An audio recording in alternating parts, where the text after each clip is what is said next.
Many of us have a variety of aches and pains, and sometimes it's hard to tell when we should see a doctor or maybe just wait and see if the pain goes away.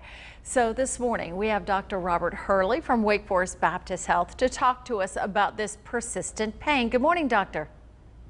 Good morning. Thank you very much for having me.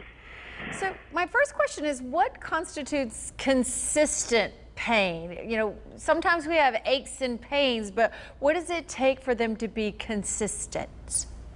Yeah, no, the question you're asking is, what is sort of the definition of a chronic pain? And persistent or chronic pain is commonly defined as pain that is daily, that lasts for about 3 months or longer, or if it's not daily, but is frequent, lasts for approximately 6 months.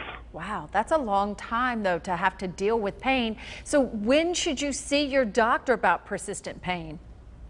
No, I agree. It's hard to manage pain when you have it for that period of time. So what we often suggest is, if your pain is persistent in nature, when you should see a doctor is when it really begins to negatively affect your ability to do your normal daily activities, or changes in severity or location, meaning it starts to feel painful in different areas.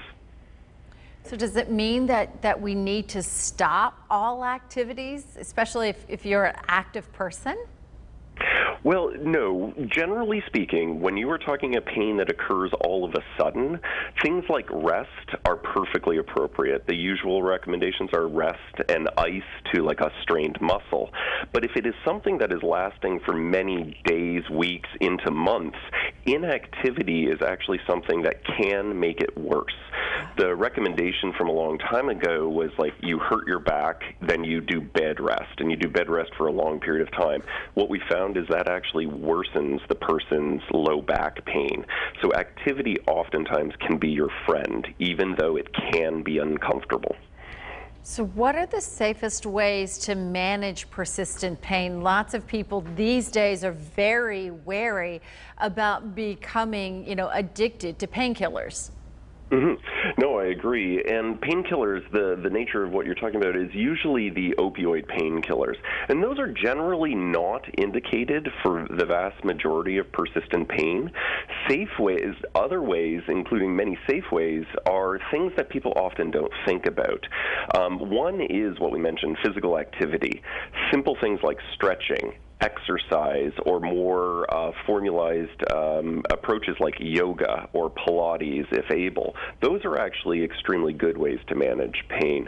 Other things are things like mindfulness meditation can be extremely helpful to manage and take sort of the edge off of a person's pain, allowing them to become more functional.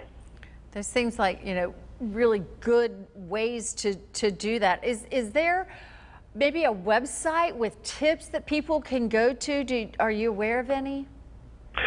Yes, there are. There are many sort of reputable websites that people can go to use. Simply Googling, combining pain, low back pain, for example, with things like either Medscape or the Mayo Clinic.